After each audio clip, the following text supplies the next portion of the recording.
Assalamualaikum warahmatullahi wabarakatuh. Berjumpa lagi pada tutorial kali ini bersama channel Mas Agung Learning, di mana pada kesempatan kali ini saya Agung Sulistyo akan memberikan paparan atau materi tentang SIP, di mana materi SIP ini adalah salah satu sub materi dari mata pelajaran teknologi layanan jaringan kelas 12 TKJ, di mana SIP ini adalah mempelajari tentang bagian dari salah satu dari bagian VoIP atau Voice over Internet Protocol, di mana SIP berperan sebagai manajemen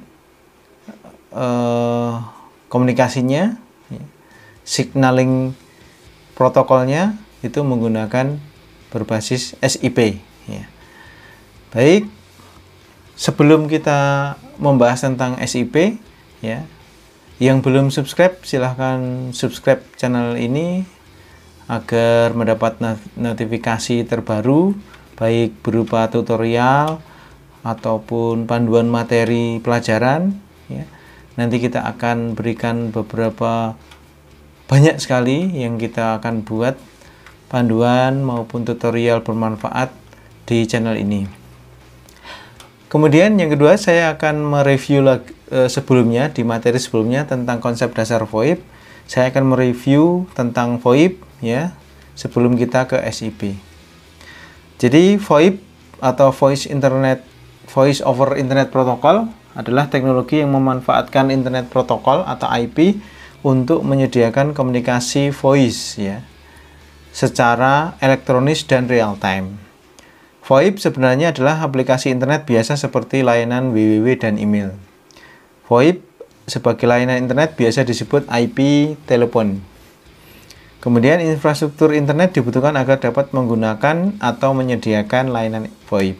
Jadi VoIP ini adalah sebagai terobosan pengganti dari PSTN, Jadi PTSN yaitu saluran telepon menggunakan kabel tembaga, Jadi dengan menggunakan VoIP maka semuanya akan terintegrasi pada jaringan internet, Sehingga dalam pengelolaannya nanti akan lebih mudah, Seperti kita tahu, ISP besar seperti Telkom, Indosat itu sudah meluncurkan aplikasi VoIP dalam sistemnya, Kalau Indohome itu nanti ada telepon VoIP-nya, Jadi kalau Anda berlangganan Indihome itu ada tiga layanan, yaitu layanan telepon, kemudian layanan TV kabel, dan layanan internet, Layanan telepon ini sudah menggunakan VoIP dalam settingannya.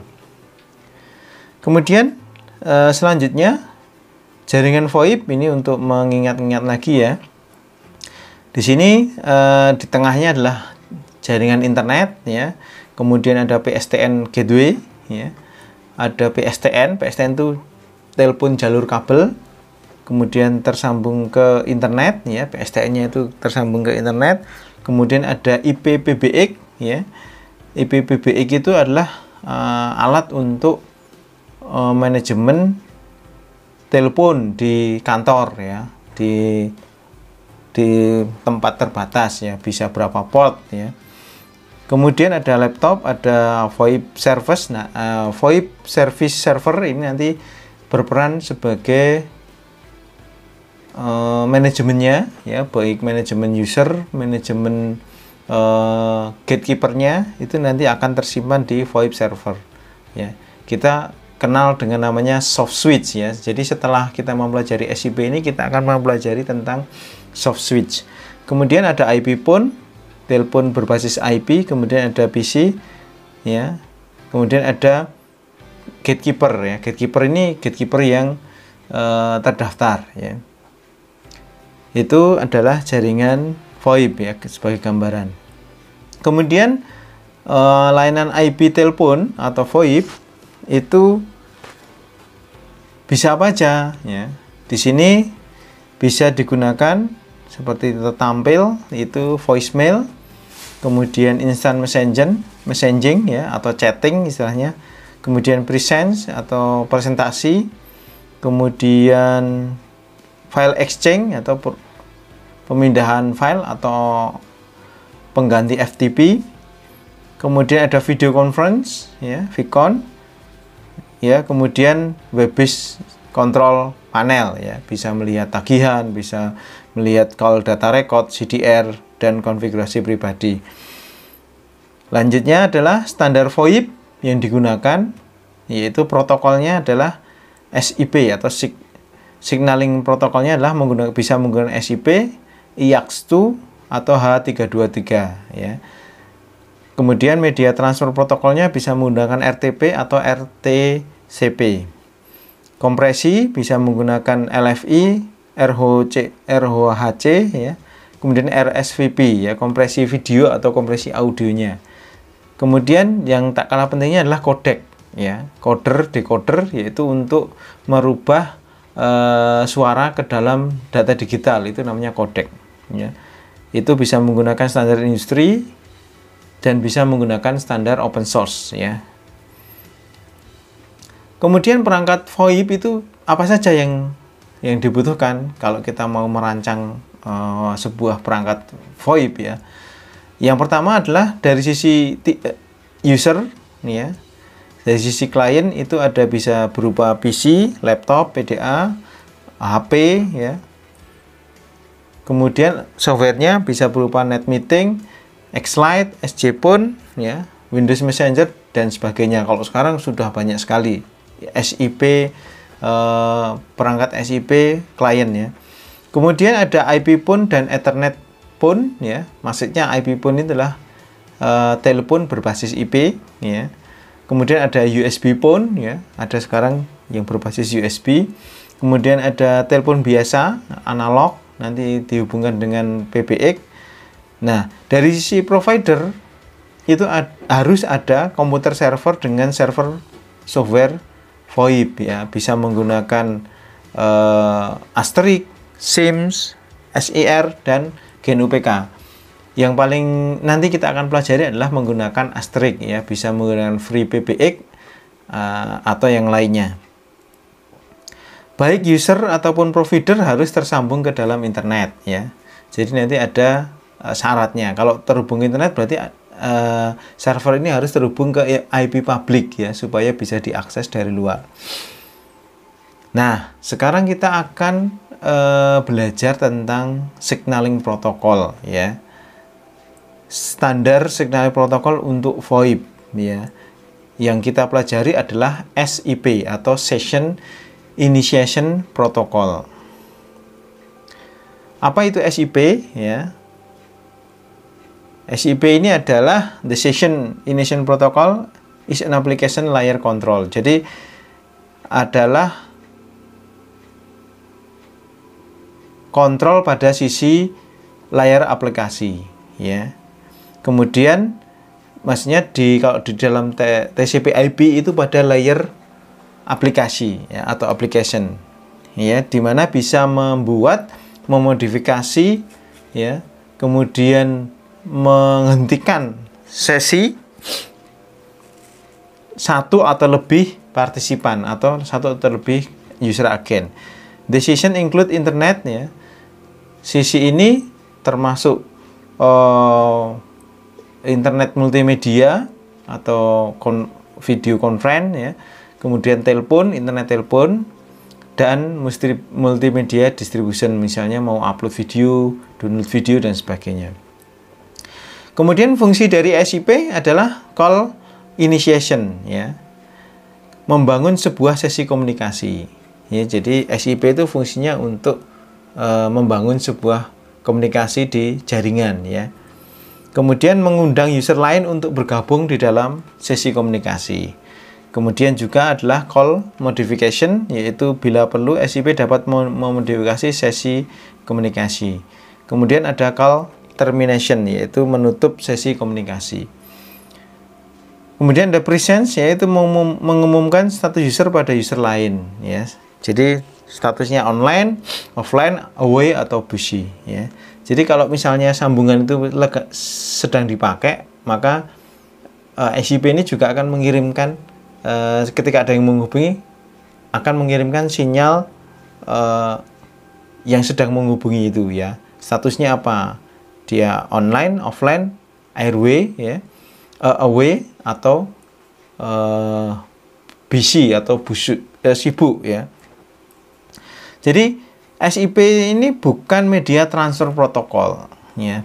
Ingat, bukan transfer protokol ya. Pada layer transport bukan, tapi layer aplikasi, sehingga SIP tidak membawa paket suara atau video.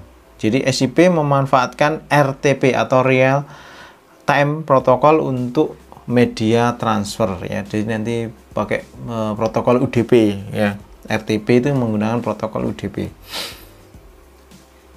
Kemudian arsitektur SIP ya, ini ada user agent. User agent itu nanti itu tadi ya, perangkat klien itu user agent. Kemudian terhubung ke proxy ya. Proxy atau soft switch. Kemudian akan diredirect ke server ya. Kemudian diarahkan ke register. Register ini adalah billingnya ya. Jadi yang menyimpan sesi user, password, kemudian settingan SIP itu ada di registrar ya. Kemudian registrar akan menghubungkan ke proxy server atau kemudian menghubungkan ke gateway dan ke PSTN. Ya ingat, ini kalau mau disalurkan ke PSTN harus ada gateway ya. Kemudian komponen SIP ya, atau dari sisi user agent ya, komponen SIP yang memulai, menerima dan menutup sesi komunikasi. Jadi user agent terdiri dari dua komponen, yaitu UAC ya, atau user agent client. Ini sebagai kliennya ya, bisa IP phone, bisa HP ya, kemudian bisa komputer, laptop ya. Kemudian UAC adalah komponen yang memulai sesi komunikasi, yang melakukan panggilan. Kemudian ada user agent server. Nah, ini komponen yang menerima atau menanggapi sesi komunikasi. Jadi saya mau menghubungi seseorang lewat VoIP itu, saya akan menekan nomor tertentu ya.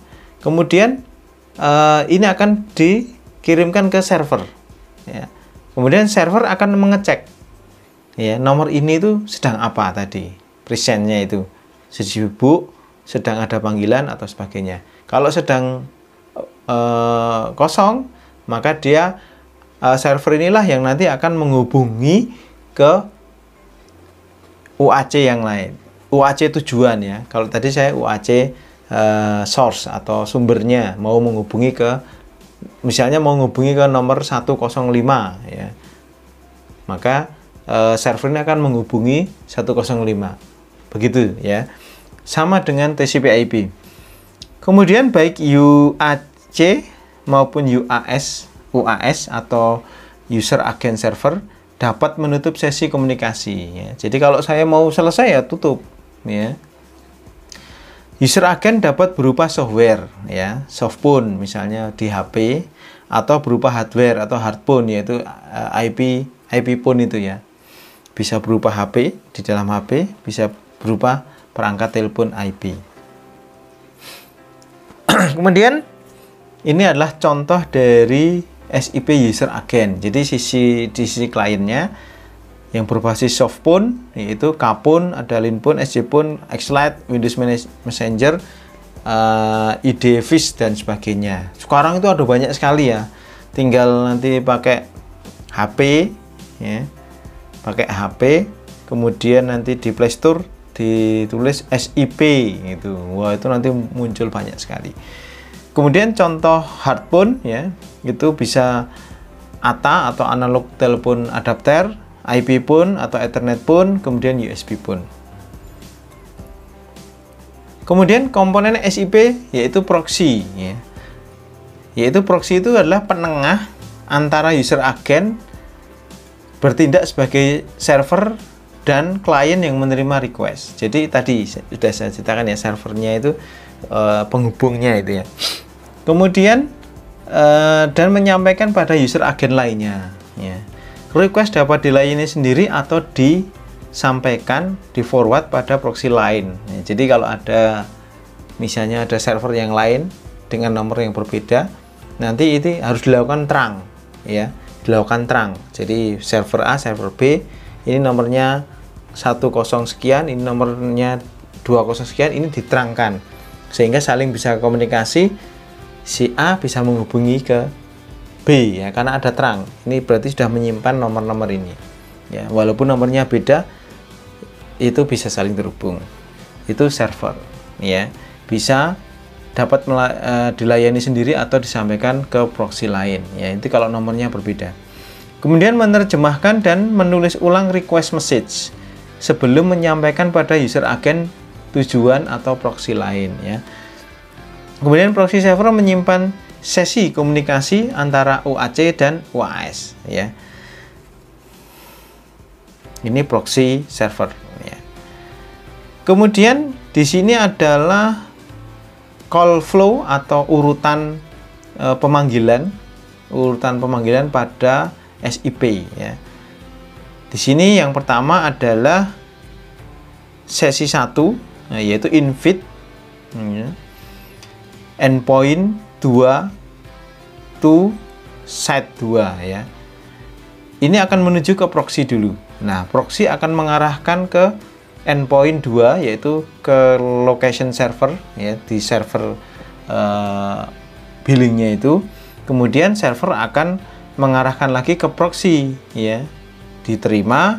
Kemudian proxy akan mengarahkan ke klien ya, atau ke yang dituju ya. Kemudian klien akan mengirimkan sinyal ke endpoint yang source-nya itu, tujuannya itu. Kemudian apabila sudah selesai, maka endpoint akan melakukan acknowledgement ya. Kemudian sampai ke klien 2. Jadi ini sudah bisa terhubung ya. Kalau tadi itu trying itu adalah melakukan komunikasi langsung ke endpoint karena sudah disetujui oleh location server dan proxy, kemudian dia terhubung langsung. Kalau setuju, oke, maka akan dilakukan acknowledgement, itu dilakukan komunikasi selanjutnya. Kemudian ada komponen SIP yang disebut dengan redirect server. Apa itu ya? Yaitu komponen yang menerima request message dari user agent, kemudian memetakan alamat SIP user agent atau proxy tujuan, kemudian menyampaikan hasil pemetaan kembali pada user agent pengirim ya. Ini langsung berarti ya. Kemudian redirect server tidak menyimpan sesi komunikasi antara UAC dan UAS ya setelah pemetaan disampaikan pada UAC. Tidak seperti proxy server, redirect server tidak dapat memulai inisiasi request message. Jadi dia hanya mendirect aja, menyambungkan langsung ya. Tidak seperti UAS, redirect server tidak dapat menerima dan menutup sesi komunikasi. Jadi yang bisa menutup hanya UAC dan UAS ya. Ini disebut redirect server. Nah, ini kalau tadi SIP yang standar, kalau sekarang menggunakan call flow dengan SIP redirect ya. Jadi source-nya ini terhubung ke redirect server, kemudian redirect server langsung ditujukan ke location server. Location server akan menghubungi lagi ke endpoint yang pertama, kemudian melakukan ke redirect server. Kalau sudah disetujui, berarti langsung invite ke set 3. Jadi set 1 terhubung ke set 3 ya. Terhubung langsung ke tujuan ya. Kemudian melakukan trying, oke, acknowledgement, yaitu melakukan komunikasi. Nah, ada juga yang disebut dengan registrar server. Nanti akan muncul namanya registrar server ya. Komponen yang menerima request message register ya. Register dapat menambahkan fungsi autentikasi user untuk validasi. Registrar menyimpan database user untuk autentikasi dan lokasi sebenarnya ya, berupa IP dan port agar user agar user agen yang terdaftar dapat dihubungi oleh komponen SIP lainnya ya. Komponen ini biasa disandingkan dengan proxy server. Jadi nanti ada registrar, ada proxy, itu biasanya jadikan satu yang disebut dengan soft switch ya. Nanti kita akan pelajari perangkat soft switch. Jadi soft switch itu jadi satu semuanya di situ. Ada perangkat registrar, ada perangkat proxy, ya, ada perangkat user UAS, ya, user agent server, ya. Kemudian juga perangkat semuanya yang ada di situ. SIP-nya juga ada di situ ya. Config SIP-nya juga ada di soft switch. Nah, di sini ada SIP server ya. Tadi semuanya itu disebut SIP server. Kemudian contoh aplikasi SIP. Nah, ini bisa kita lihat yaitu asterisk ya, undo breakeke, particip, SER dan cproxd ya. Kita akan belajar tentang turunan asterisk nanti ya. Bisa pakai FreePBX atau menggunakan apa itu ya, yang versi lama, tapi kita berusaha akan menggunakan FreePBX. Nah, ini SIP request dan respon ya. Jadi tadi itu yang gambar tadi ada invite ya, mengundang user agen lain untuk bergabung ya. Jadi yang digambar itu. Kemudian ada acknowledgement, yaitu konfirmasi bahwa user agen telah menerima pesan terakhir dari serangkaian pesan invite ya. Kemudian BYE itulah terminasi sesi. Kemudian cancel itu membatalkan invite. Kemudian register ini melakukan register, melakukan login ya. Kemudian option itu meminta informasi tentang kemampuan server. Kemudian info digunakan untuk membawa pesan informasi lainnya seperti informasi inline DTMF ya. Jadi DTMF itu fungsinya untuk menuliskan kode tertentu, tapi dia akan menjalankan perintah tertentu ya. Nah, ini SIP headernya. Jadi seperti email itu kan ada headernya ya. Kalau Anda lihat di Gmail itu nanti full header itu nanti akan muncul headernya. Jadi ini ada tulisannya di sini, ada contoh, ini adalah SIP header, invite SIP ya. Ini nomor ya, 20.000 kok 6 atau 20006 @202154. Ini adalah IP publiknya ya. 202.154.17969 SIP2 versi 2. Kemudian via ya, ini via ini berarti menuju ke SIP2 UDP ya. 202.134.12.237. Jadi ini portnya 5060 UDP ya. Port SIP-nya itu 5060 UDP. From dari ya 2014. Jadi 2014 @202.137.122.237 itu akan menghubungi SIP 2020.006 ya, kepada ya SIP 2000 bla bla bla call ID ya. Ini call ID ini dalam bentuk sudah enkripsi ya, passwordnya maksudnya.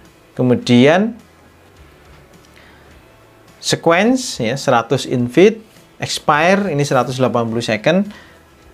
User agent, nah ini user agennya apa nanti tercatat, dia pakai Cisco IP phone atau pakai HP apa mereknya, itu nanti kecatat. Kemudian accepted ya, application kontak SIP 2014 bla bla bla. Nah, ini sudah melakukan koneksi.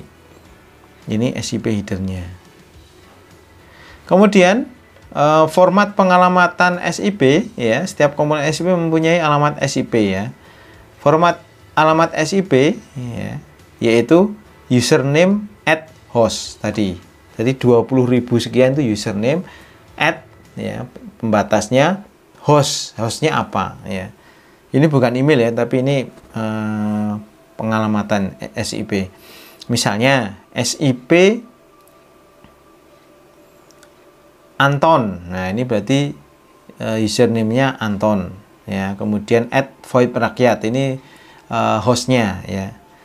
Kemudian 311 add VoIP rakyat ya. Lanjut, nah ini contoh sesi komunikasi dari SIP ya.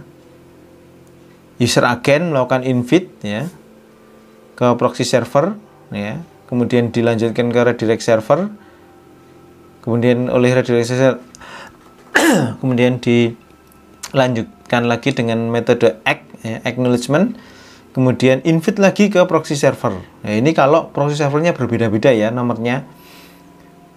Kemudian melakukan acknowledgement ya, kemudian di invite, proxy server akan menginvite user agent yang dituju ya. Nah, kemudian di situ ada kode 180 ring ya, itu berbunyi belnya. Oke, ya kalau oke berarti user agent 1 akan melakukan acknowledgement ke user agent tujuan ya. Nah, ini kemudian akan melakukan RTP, itu melakukan komunikasi. Jika sudah selesai, maka user agent yang kedua itu akan mengirimkan sinyal bye, BYE. Itu tadi bye itu adalah termination session ya, jadi untuk melakukan pemutusan sesi ya. Kemudian 200 oke itu berarti diputus ya sesinya. Jadi 4 sesinya itu diputus. Itu adalah contoh sesi komunikasi dari SIP. Kemudian implementator SIP ya, ini contohnya adalah ITSP, Internet Telephony Service Provider. Kemudian VSP atau VoIP Service Provider ya. Contoh di negara lain itu bisa FWD, IPTEL, SIP Phone dan lain sebagainya. Kalau contoh di dalam negeri itu VoIP Marsina, VoIP rakyat. Ini dulu ya, sekarang nggak tahu sudah. Nah, selanjutnya kita akan mengetahui tentang kodek ya. Kodek itu apa? Kodek itu singkatan dari kodek, coder, decoder. Jadi untuk merubah sinyal suara ke dalam digital ya. Alat dengan seperangkat aturan mengatur bagaimana sinyal suara analog didigitalkan. Alat yang dimaksud dapat diimplementasikan dalam bentuk hardware maupun software, dan aturan-aturan itu berbunyi seperti beberapa besar sinyal suara analog itu di buffer dalam sebuah frame ya. Seberapa lama di buffer kemudian diproses dengan perhitungan matematis. Kodek mempengaruhi kebutuhan bandwidth ya. Jadi kodek itu nanti suara kita dikonversikan ke digital, berarti digital itu kan menghasilkan bit ya, karena digital itu adalah terdiri dari bit. Berapa bit dia kompresinya, menghasilkannya itu. Semakin besar bitnya, maka semakin besar pula filenya ya, datanya itu otomatis akan mempengaruhi bandwidth dari VoIP ya. Makanya kalau nanti masih dikodek, kemudian bitnya itu masih dikompresi lagi ya. Nah, kalau dikompresi lagi lebih kecil lagi ya, sehingga suaranya tidak putus-putus ketika dikirimkan via internet ya. Kualitas suara biasa dihitung dengan metode MOS atau Most Opinion Score. Metode ini memberi nilai rata-rata kualitas suara 1 sampai 5 ya. Dan 1 artinya buruk dan 5 artinya baik ya. Nanti tergantung dari kompresinya ya. Standar-standar kodek ya, ini ada DOD, GIPS, GSM, ILBC, itu bla bla bla, LPC 10, kemudian SPIX ya. Ini kecepatannya ya. Kalau DOD itu 4,8 kbps ya. Kecepatan apa ya? Istilahnya streamingnya ya. Untuk membawa suara ya. Semakin besar kbps-nya berarti standarnya semakin bagus, seperti kalau menggunakan SPIX ya, SPIX yang terakhir tuh bisa sampai 44 kbps, berarti dia suaranya lebih jernih ya. Atau menggunakan G722 itu lebih besar lagi, 64 kbps. Kemudian kebutuhan bandwidth untuk SIP ini ya, karena terdiri dari hanya suara, maka bandwidthnya sebenarnya tidak terlalu besar ya. Di sini ada datanya. Kodeknya G711, BR-nya itu 64 kbps ya. Nanti kebutuhan bandwidth-nya untuk calling, untuk call itu bisa sebesar 487 kbps. Jadi tidak terlalu besar ya. Kalau zaman sekarang itu, kalau zaman dulu itu kecepatannya masih 64 kbps tuh buat nelpon habis. Kalau sekarang enggak. Sekarang kecepatannya udah di atas 10 Mbps ya. Sehingga kecepatan segitu udah nggak ada apa-apanya. Kemudian di sini kita bisa menghemat bandwidth ya. Gunakan kodek dengan NEB minimum ya tadi, tapi kualitas suaranya kecil ya. Gunakan segala daya upaya untuk menghemat bandwidth seperti penggunaan VAD, Voice Activity Detection. Jadi kalau nggak ada voice itu dia tidak akan mengirim data. Nah, itu. Kemudian silent suppressor, AEC atau auto echo cancellation. Jadi tidak ada ekonya ya. Itu juga berpengaruh. Echo itu kan dua suara atau lebih ya bergema. Jadi kalau dibuat satu suara saja itu ekonya dibuang, itu bisa menghemat suara, kualitas besarnya data suara itu. Pada beberapa iPhone Anda dapat mengatur besarnya payload ya. Buffer ya. Buffer itu apa toh? Buffer itu tujuannya untuk menyimpan misalnya kecepatan. Misalnya Anda melihat video. Nah, sistem itu akan mendownload dulu.